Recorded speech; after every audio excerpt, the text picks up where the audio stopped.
Every major economy claims its currency is market-based. Officials stand at podiums and talk about reform, flexibility, modernization. China is no exception.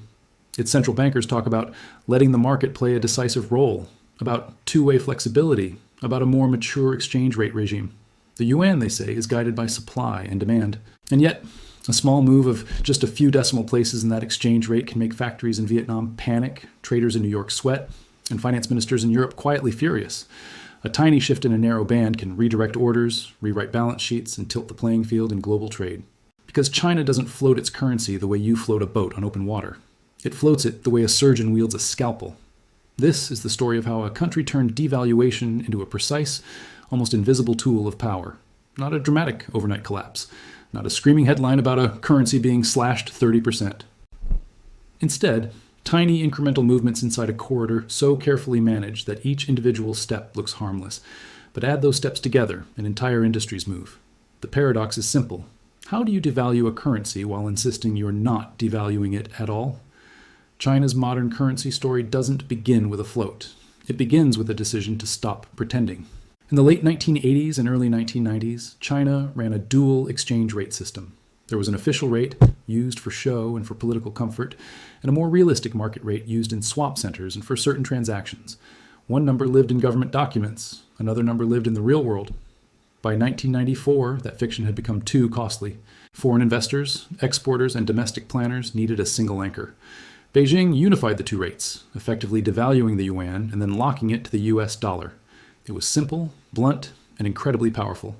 A cheap, stable yuan became the backbone of China's export miracle. For more than a decade, that peg functioned like a steel rod welded between the two economies. As China industrialized, the United States consumed. Container ships full of low-cost goods sailed east. Container ships full of dollars in the form of IOUs sailed west. As China earned trade surpluses, it recycled those earnings into U.S. Treasury bonds. Assembly lines in Guangdong and overstuffed shopping carts in Ohio were connected by a single number on a currency screen. But fixed pegs have a problem. They don't bend, they break. By the mid-2000s, the pressure was obvious. China's trade surplus was exploding. Factories were humming, ports were jammed, and foreign exchange reserves were rising so fast that they became a symbol of national pride and international suspicion at the same time. Politicians in Washington accused Beijing of currency manipulation, arguing that an artificially cheap yuan was stealing manufacturing jobs and distorting global trade. Economists warned of imbalances, asset bubbles, and the risk of a hard landing if the peg ever broke under strain. A dramatic, one-time revaluation would have pleased some critics abroad and enraged others at home. It would have hurt exporters, threatened jobs, and signaled that pressure from foreign governments could force Beijing's hand. So instead of a big jump, China chose something more subtle. In 2005, officials announced that the yuan would no longer be strictly pegged to the dollar. Instead, it would be referenced to a basket of currencies and allowed to move within a controlled band. On the surface, that sounded like reform, flexible, modern, market-friendly. In practice, it created something different, a managed float, not fixed, not free, something in between. To see how that works, focus on a quiet ritual that occurs before most people have had breakfast. Every morning, before trading begins, the People's Bank of China publishes a central parity rate for the yuan against the dollar. This is the day's starting point, the middle of the corridor. Around that rate, the currency is allowed to move within a narrow band, a small percentage up or down. Traders can buy and sell, the price can fluctuate, charts can wiggle, but always within invisible walls. From a distance, this looks like a market. Prices move, screens flash, analysts comment on sentiment and flows. Up close, it is more like a fenced playground. The swings and slides are real, but the fence is not optional. Over time, China added layers of complexity.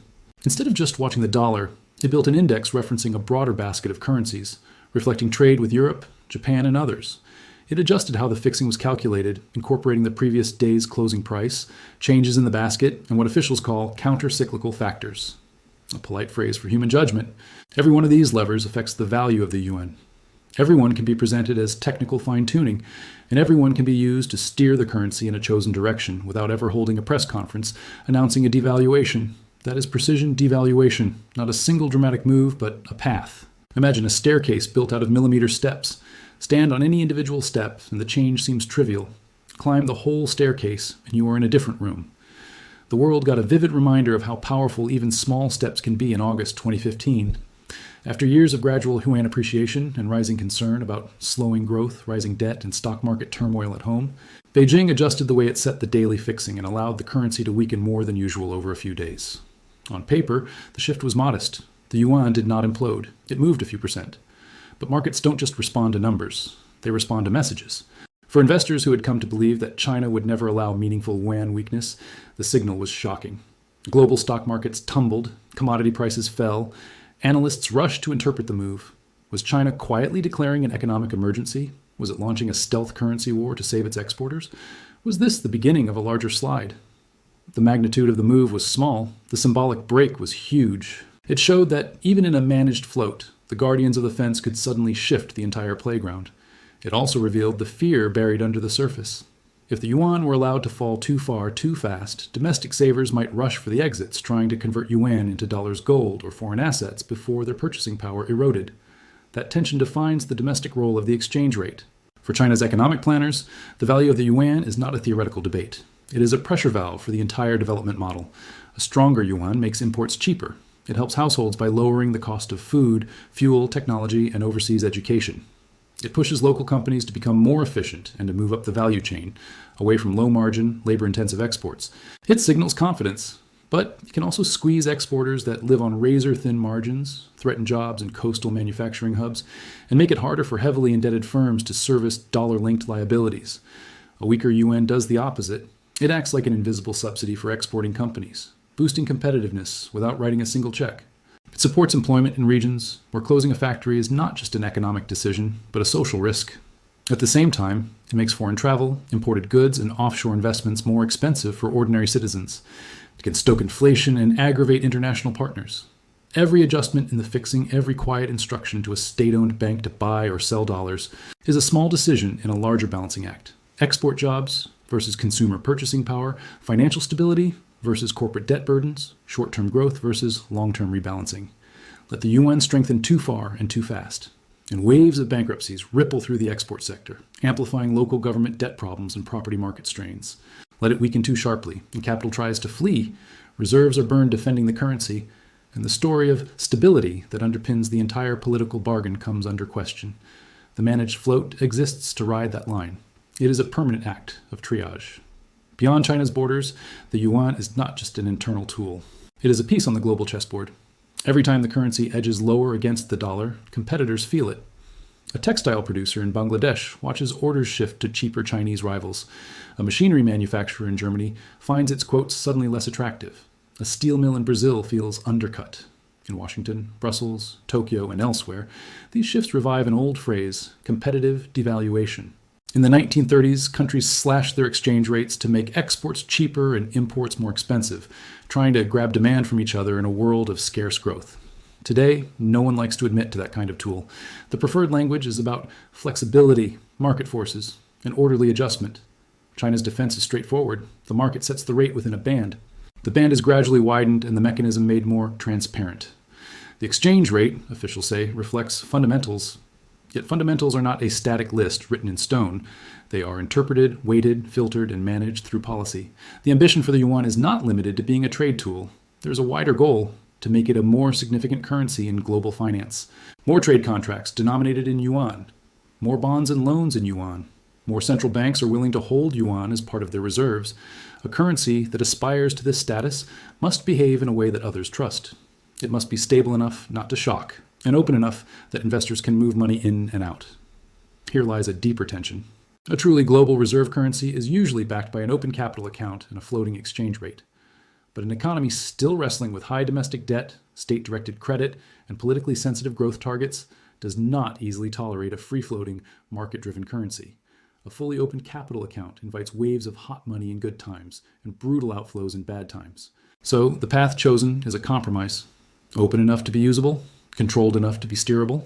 The managed float is the framework that makes this possible.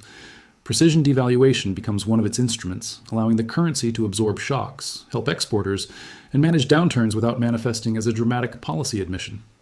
Behind the daily numbers is another battlefield, the battle over capital flows. When wealthy households, corporate treasurers, and local officials believe the yuan will weaken, they look for doors to move money abroad, some legal, some less so. They buy foreign real estate, set up offshore entities, over-invoice imports, under-invoice exports, experiment with digital assets. When they expect strength, money flows back in, hunting for yields in stocks, bonds, and property. In the mid-2010s, as growth moderated and debt worries rose, those pressures became visible. Foreign reserves, once celebrated as an untouchable mountain, began to shrink as authorities sold dollars to defend the yuan's level. Suddenly, it became clear that even a nation with vast reserves must respect arithmetic. A war chest can be spent down. The response was predictable. Capital controls were tightened. Outbound investment rules became stricter. Large foreign acquisitions by Chinese companies were re-examined or blocked. Transactions that once sailed through began to hit bureaucratic walls. At the same time, more trading of the yuan was encouraged in offshore centers like Hong Kong. That created a dual reality: an onshore yuan with tight controls, and an offshore yuan where international traders could express their views more freely. When the offshore rate diverged too far from the onshore one, arbitrage and intervention pushed them back together. But the gap between them told a story.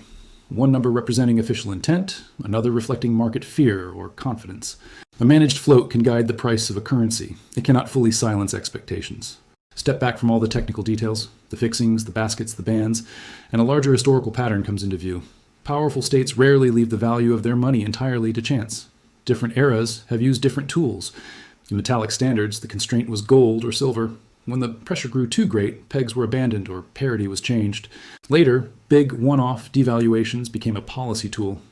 A midnight announcement, a new rate, a new reality. China's approach is the 21st century version of that instinct. Instead of a single shocking cut, there is a guided path. Instead of admitting to manipulation, there is a story of modernization and refinement. Instead of slamming a lever, there is constant pressure on a joystick. Do not shock, nudge. Do not advertise devaluation, engineer drift. Use complexity as camouflage. Speak in the language of baskets, counter-cyclical adjustments, and corridor management.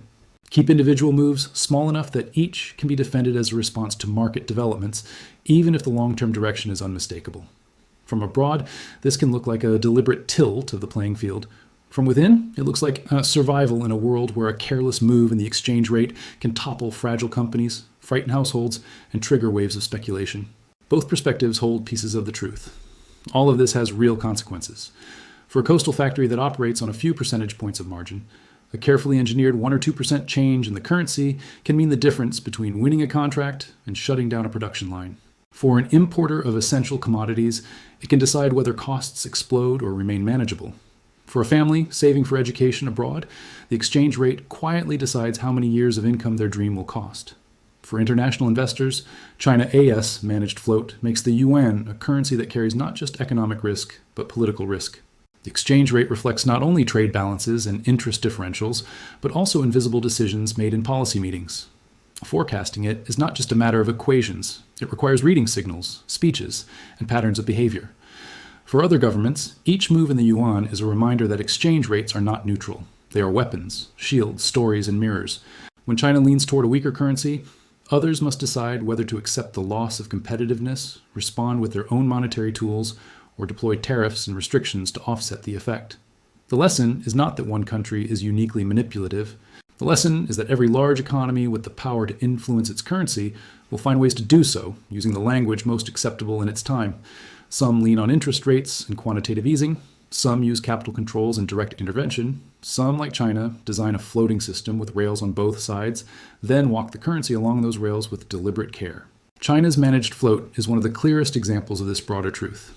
Every small move is a message. Every tweak in the daily fixing, every quiet intervention by a state bank, every adjustment in basket weights becomes part of a narrative that connects domestic stability, global trade, and geopolitical influence.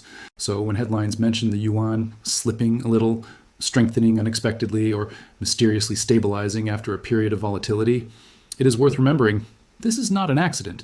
It is policy written in decimal places, precision used as strategy. In a world where currencies talk louder than press releases, the value of the yuan tells a story about where power sits, what risks are being managed, and which priorities have quietly moved up the list. For anyone who lives, works, trades, or invests in that world, listening to that story is not optional. If this gave a new perspective, hit subscribe. History has the answers for those who know where to look.